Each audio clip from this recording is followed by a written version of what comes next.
महाकाल दर्शन हेतु उज्जैन पहुंचने के लिए 2 बस स्टैंड है। नए बस स्टैंड का नाम नानाखेड़ा बस स्टैंड है और पुराने स्टैंड का नाम देवास गेट बस स्टैंड है।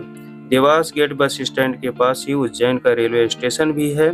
आप बाई ट्रेन भी आ सकते हैं। अगर आप बाई एयर भी उज्जैन आना चाहते हैं तो इसका नज़दीकी एयरपोर्ट इंदौर में है, जिसकी दूरी उज्जैन से 55 किलोमीटर है।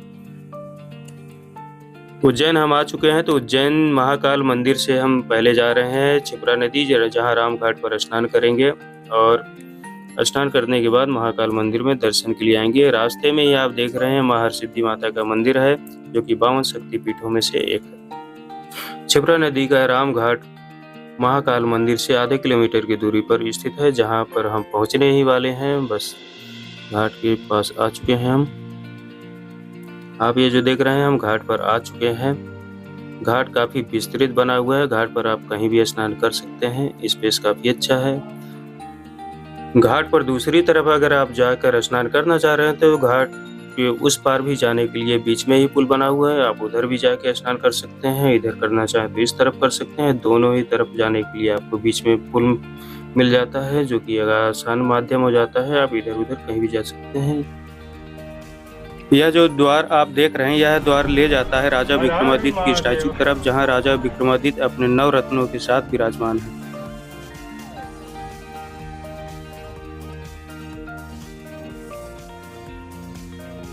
अभी हम महाकाल मंदिर में दर्शन के लिए जा रहे हैं, तो उससे पहले हम आपको महाकाल मंदिर की स्थापना के बारे में बताना चाहेंगे। पौराणिक कथाओं के अनुसार अवंतिका यानी कि उज्जैन के राजा हुआ करते थे, जिनका नाम था चंद्रसेन, जो एक महान शिव भक्त थे, जो हमेशा शिव जी की पूजा किया करते थे। एक बार की बात है, जब राजा भगवान शिव की पूजा कर रहे थे, उस समय एक बालक आया और बालक ने राजा को पूजा अर्चना करते हुए देखा और प्रभावित होकर एक पत्थर लेकर एक शिवलिंग बनाया और पूजा करने लगा और पूजा में इतना लीन हो गया कि उसने खाने पीने की भी शुद्ध न रखी। उसकी इस दशा को देखकर बच्चे की मां ने उस पत्थर को वहां से उठाकर फेंक दिया और जिसे देखकर वह बच्चा दुखी हुआ, परंतु पूजा करता रहा। लेकिन कुछ समय बाद बच्चा भूख से मूर्छित हो गया और जब बच्चा मूर्छा से जागृत हुआ, तब उस बच्चे ने देखा कि जिस स्थान पर उसकी मां ने पत्थर को फेंका था, उस स्थान पर एक बड़ा मंदिर बन चुका है, जिसमें शिव जी की ज्योतिर्लिंग स्थापित था। और इसी समय के आसपास राजा चंद्रसेन पर पड़ोसी राजा ने शक्तिशाली राक्षस दूषण की सहायता से राजा पर हमला कर दिया और सब कुछ लूट ले गए और सभी शिव भक्तों को बहुत परेशान किया। यह सब देख शिव की शरण में सभी आ गए और रक्षा की प्रार्थना की और फिर भगवान शिव महाकाल रूप में प्रकट हुए और राक्षस का वध कर दिया।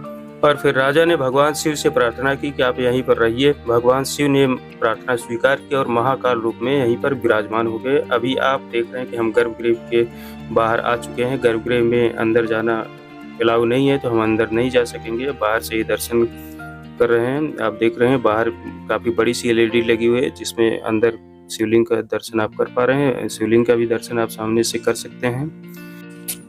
महाकाल मंदिर 3 फ्लोर में बना हुआ है। पहला भगवान महाकाल का ज्योतिर्लिंग और दूसरा ओंकारेश्वर जी है और तीसरे फ्लोर पर नाग चंद्रेश्वर मंदिर है, जो कि साल में एक बार नाग पंचमी के दिन खुलता है। मंदिर सुबह 4 बजे से शाम 10 बजे तक खुला रहता है। इस बीच में आप दर्शन कर सकते हैं। महाकाल दर्शन के बाद अब हम चल रहे हैं महाकाल कॉरिडोर में, जहां पर हम आपको दिखाएंगे पहले दिन का व्यू, उसके बाद रात का व्यू। महाकाल ज्योतिर्लिंग में सुबह से रात तक 6 आरती होती है। दर्शन के लिए जाने से पहले यह जान लेना जरूरी होता है। सुबह 4 बजे भस्म आरती होती है। यह देश में ही नहीं बल्कि विदेशों में भी फेमस है। बाबा को ताजी भस्म से स्नान कराकर आरती की जाती है। दूसरी आरती 7 बजे होती है, जिसमें बाबा का विशेष श्रृंगार करके आरती की जाती है। इसे श्रृंगार आरती या द्योतक आरती भी कहते हैं। तीसरी आरती भोग आरती होती है, इसमें बाबा को भोग लगाकर आरती की जाती है। इसकी टाइमिंग 10 बजे होती है। शाम को 5 बजे होती है चौथी आरती, जिसे श्रृंगार आरती कहते हैं। 5वीं आरती को सांध्य आरती कहते हैं, जिसकी टाइमिंग होती है 7 बजे। महाकाल के प्रतिदिन होने वाली आरती में अंतिम शयन आरती होती है, जो 10:30 पर होती है। यह विशेष श्रृंगार के साथ आरती की जाती है। अभी हम दर्शन करके अपने रूम पर वापस जा रहे हैं। ये है हमारा रूम, जो हमने मंदिर के पास में ही लिया हुआ है, जो कि 800 में हमें मिल गया है। बढ़िया रूम है। सेपरेट लैट्रिन बाथरूम के साथ में है। और यहाँ आराम करने के बाद हम शाम को निकल रहे हैं भैरवनाथ जी दर्शन करने के लिए, कि रास्ते में कई सारे मंदिर हैं, तो हम दर्शन करते हुए आपको दर्शन कराते हुए जाएंगे। ये रास्ते में ही कैला देवी मंदिर छोटा सा है लेकिन काफ़ी बढ़िया मंदिर है, आप भी दर्शन कर लीजिए। और उससे थोड़ा आगे जाने पर है गढ़कालिका माता मंदिर, जो कि उज्जैन का काफ़ी फेमस मंदिर है। यहाँ पर हम संयोग से आरती टाइम पर ही आए हुए हैं, तो आप भी थोड़ा सा आरती में भाग ले लीजिए मेरे साथ में। यहाँ पर गढ़कालिका माता जी का पूरा डिटेल दिखाया गया है, आप स्क्रीनशॉट ले सकते हैं। आरती जो है काफ़ी ज़्यादा जोश और उल्लास के साथ में होता है, यहाँ पर आप देख सकते हैं। हमने आरती में पूरा भाग लिया और माता जी के दर्शन किए।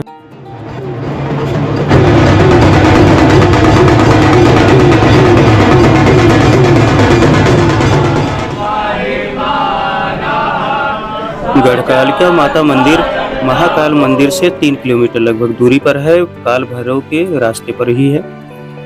माता जी के दर्शन के बाद हम अब आ गए हैं काल भैरव मंदिर में, जो कि महाकाल मंदिर से लगभग 5 किलोमीटर की दूरी पर है।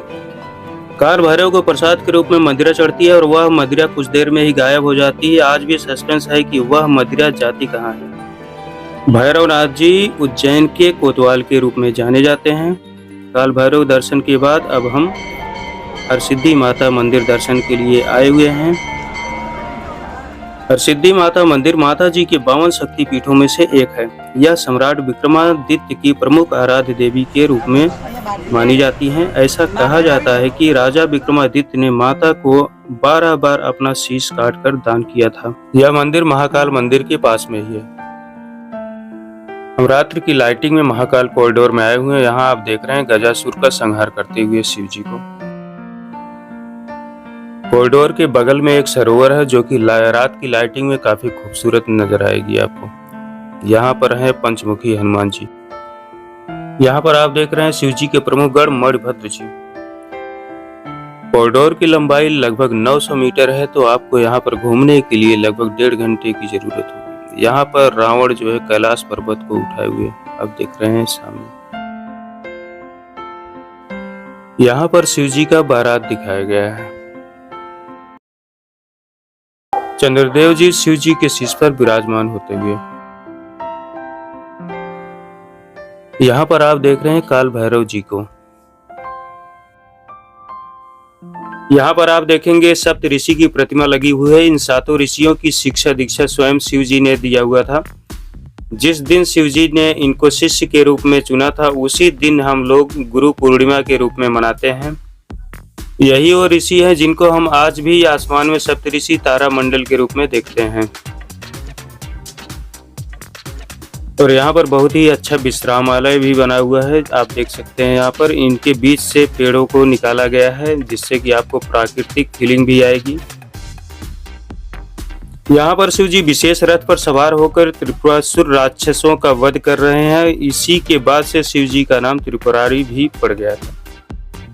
कॉरिडोर के बगल में जो सरोवर है, उसका रात में लाइटिंग जो है काफी खूबसूरत दिखती है। और उस साइड में आप देखिए दीवारों पर कितना खूबसूरत नक्काशी की गई। ये नक्काशी जो है शिवपुराण की कथा को चरितार्थ करती है। महाकाल कॉरिडोर में दर्शन के बाद हमने रात में विश्राम किया और सुबह आ गए हैं एवले चाय पर। इनकी चाय काफी अच्छी थी, तो आप भी एक बार जरूर ट्राई करें। यहाँ पर महाकाल 2 दिन और 1 रात घूमने के लिए 2 लोगों का क्या खर्चा आएगा, हम आपको स्क्रीन पर दिखा रहे हैं। ये एवरेज खर्चा है, आप इससे कम बजट में भी महाकाल घूम सकते हैं।